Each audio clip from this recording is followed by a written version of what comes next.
Ay, so yon. Iba pala yung kunwari yung yung feeling mo stable ka na. 'Di ba yung parang wala kang problema walang gumugulo sa'yo, hindi ka kinakabog. Hindi ka kinakabahan. Pagka pala ganun tayo, wala tayong inaalala, wala din tayong, hindi, minsan, ako sa part ko, minsan, talaga, pero araw-araw naman, parang nagiging routine ko talaga na i-remind ko na yung sarili ko na wala akong wala ako kung wala si Lord. Ganun lagi yung ko. Pero may mga times sa buhay ko na naaalala ko na nakakalimutan kong si Lord pala yung dahilan bakit ako merong ganito. Bakit ako okay. Yung pinagpe-pray ko noon, nandito na, okay na, nakuha ko na. Nung nakuha ko na, wala na rin akong yung umiiyak ka kay Lord na, Lord, sige na Lord. Yung mga times na gano'n na may mga nights kang gano'n Kung ewan ko sa inyo kung meron kayong gano'n, pero ako meron akong gano'n. May nights meron akong mga panahon sa buhay ko na talagang down ako na hindi ko na alam, wala namang nakakasolve ng problema ko kundi si Lord lang, kumbaga. Wala talaga akong yung bang hindi ko ginagawa ng paraan na sa sarili ko. Kasi iniisip ko agad na si Lord lang ang may solusyon ng lahat. Ganon. So, sa buhay ko noon, tuwing meron kasi akong magiging yung bang sandalan, magiging comfort. It's either tao, bagay, or na something na nagiging proud ako, na kaya ko, na akala ko kaya ko, na hindi ko pala kaya kung mag-isa ako, yon. Kung hindi ko pala kaya yon kung mag-isa lang ako, na at the end of the day, ang hinihiling ko kay Lord, tulungan niya ako. Yun pala, pagdating ng mag-isa ka na lang pala, si Lord na yung tinatawag mo, kasi wala ka nang kasama 'di ba? So, ganun yung nangyayari sa amin. Actually, ngayon kaming mag-asawa, tuwing merong kakalibitin kami ni Lord na may mga nangyayari na bigla kaming yung stable mong feelings, na stable yung feeling mo, stable lahat, stable yung work, stable lahat, stable yung mga bata, stable yung parang everything's going on the on the right path. Pero tas one day may tatag sa'yo, merong email sa'yo na mag-shake ng iyong peace. Tapos maaalala mo, teka lang Lord, meron ba? Parang kaming dalawa ng asawa ko ngayon. Nagtatanungan kami, ano bang ginawa ko? Wala naman akong, parang wala kaming ginagawa. Parang nagre-review kami ng mga ginawa naming masama. Or may nagawa ba kami sa tao? Meron ba kaming mga kailangang ipag-sorry, na naging proud kami sa sarili namin, na nagtiwala kami na kaya namin to mag-isa, na parang hindi kami nang hingi ng guidance kay Lord. Ganon. So, ganon kami. Kasi totoo yan na pag kinalabit ka ni Lord, kunwari kala mo okay na yung ganon lang na, Lord, tulungan mo ako. Yung mga ganon mo, oo, okay lang yun. Pero minsan talagang sa mga gawain mo rin yan. Kunwari, talagang kukunin ni Lord sa'yo yung isang bagay na mas importante sa'yo. Yung importante talaga, yung kakabahan ka boy pag natanggal sa'yo, ganun. So, talagang mapaparealize ka sa sarili. Teka lang, mali ata yun. Dapat hindi ko sinuportahan yung taong yun. Yung bagang ganun, dati ko na lang kinaibigan yun. Mga ganun. Kasi, naging masama din masama yung meant ng friendship. Kumbaga yung friendship, parang, alam mo yun, parang hindi naging okay sa'yo. Although, meron kang nakasama, masaya ka in the moment, pero hindi naging, parang akala mo okay, akala mo pero dun mo pala nakalimutan si Lord, dahil akala mo okay, na pwede ka nang maging kumbaga komportable dahil meron ka nang kasama, di ba? Ganun yun kasi tinatanggal talaga ni Lord sa buhay natin yung mga bagay na makakasama sa atin, kahit pa akala mo good thing yun sa'yo. Kahit in a moment, may mga phase na talagang good thing sa'yo yun dahil meron kang, hindi ka depressed, di ba? Nagiging nagiging kampante, yan, kampante na walang mangyayaring masama, okay lahat akala mo lang yun, boy, kasi talaga iba kung malapit si Lord, guys. Kung mapapansin nyo sa buhay nyo, for example, meron tayong mga nagiging kaibigan, then, di ba, saya, sige, ayaan dito, ayaan dyan, tapos hanggang sa nagiging toxic yung isang bagay, hanggang sa nasisira na lang, 'di ba? Nasisira yung samahan.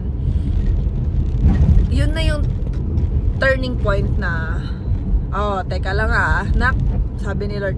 Nak, teka lang, parang nakakasama sa yung sumasama din. Parang sumasama yung pagsasamahan, ganun. Sumasama kayong ugali nyo, ganun, nag-iiba. Na-realize ko din yan sa sarili ko na magiging ka din parang kasi syempre kailangan mong makisama, 'di ba? Kailangan mong makisama. So akala mo by being like them, by being contributing something unto them and to their what they're talking about, na parang hindi naman, alam mo naman talagang hindi tama yung sinabi mo pero sinabi mo pa rin, 'di ba? Kasi para lang to feel proud, to feel like magaling ka rin, ganon. Parang ganon. So, may mga bagay na ganon na tatanggalin talaga sa'yo si Lord, na tatanggalin niya ng painful way. So, pagka kinakalabit ka ni Lord, alam mo yon, matuto kang may project? Ano ba yung tawag doon? Yung self-test, yung parang 'di ba sa computer, yung i-scan ka ng virus, na baka may virus na nakalat dyan sa mga folders na nagiging cause ng hindi paggana ng system, parang ganon. Kailangan mo rescan, ganyan, 'di ba? So, ganun yung mga pagkakalabit ni Lord sa amin, sa buhay namin, sa buhay nating lahat. Kaya mahirap, guys, wag nyo talagang kakalimutan si Lord. Sa totoo lang. Alam mo yun, thankful kami araw-araw, talagang thankful kami ng asawa ko sa araw-araw, kasi okay kami. Na Lord, wag mo kaming hayaan, pasensya ka na kung meron kaming nakakalimutan, pasensya ka na kung hindi kami ganito, hindi kami makapagganito. Minsan, alam mo, sa totoo lang, dahil yung mga anak namin, alam naming nakaka-istorbo sa church, minsan talagang nag-i-stay na lang kami sa bahay. Nag-i-stay ako sa bahay, guys, kasi kahit gusto kong mag-church, ayoko ding maka-istorbo ng ibang tao na nag-church tapos naiingayin sa mga anak ko. Kala nyo ba? Kaya kahit gusto kong nasa church, kaya inggit na inggit ako dun sa mga tao na nakakapag-church. Nang hindi nila inaalala na kumbaga yung anak ko maingay. Yung anak ko ganito. Kaya lagi ko sinasabi sa ibang tao na mag-church kayo, buti pa kayo, ganun. Pero hindi nila marirealize na blessing nila yon. Hindi nyo marirealize na blessing nyo ang isang bagay. Kasi hindi naman kayo, kasi yun yung normal nyo, wala kayong iniisip. Pero sa akin yung mga ganun,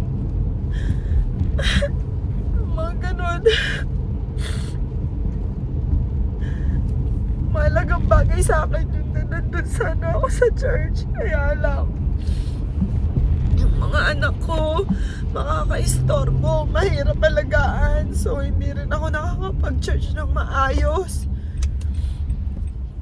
Kaya sa bahay lang ako nag-i-stay.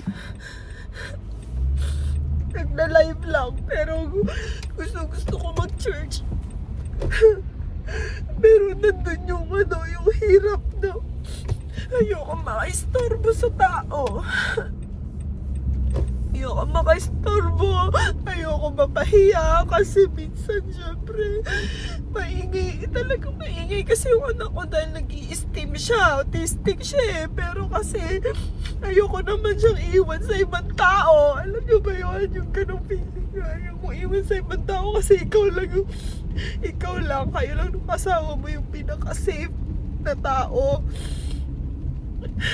Sa dami nang nangyayari ngayon sa mga autistic na mga bata na pinapalo ng mga kung sino-sino. Yung mga therapist pa, di ba yung ganon? Grabe yung yung takot na nararamdaman ko. Naku, baka hindi ko mapigil yung sarili ko sa mananakit sa mga anak ko eh. Kaya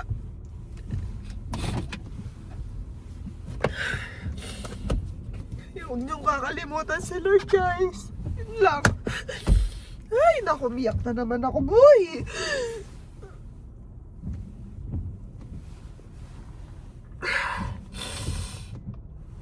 Anyways.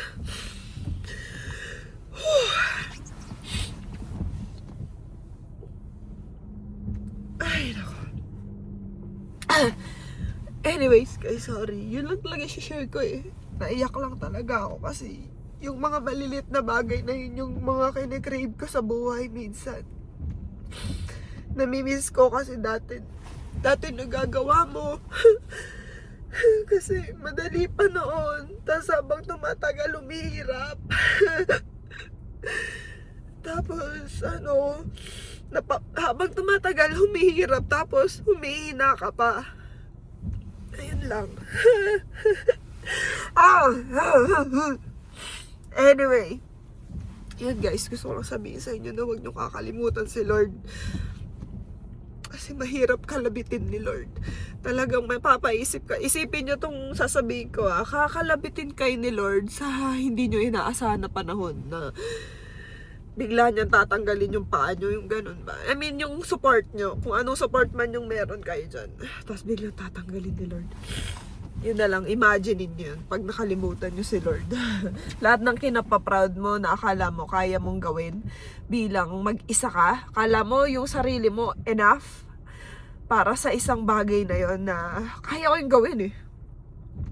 Wala sila magagawa sa akin kasi kaya ko yung gawin. I'm very proud of myself, ganun. Lahat ng kinayayabang mo, kunwari, basta lahat ng kinayayabang mo, tatanggalin niya minsan sa'yo. Tapos mapapaisip ka. Kung maisip ka ba, kung di mo man maisip, si Lord yun. Nakalimutan mo si Lord. Yun. Sige na. Hindi naman dapat ako iiyak eh. Kaya lang, hindi ko alam. So, thank you guys for watching and tuloy tayo sa mga travel vlogs na unexpected travel vlogs na kinailangan namin i-travel. So, bye guys. Thank you.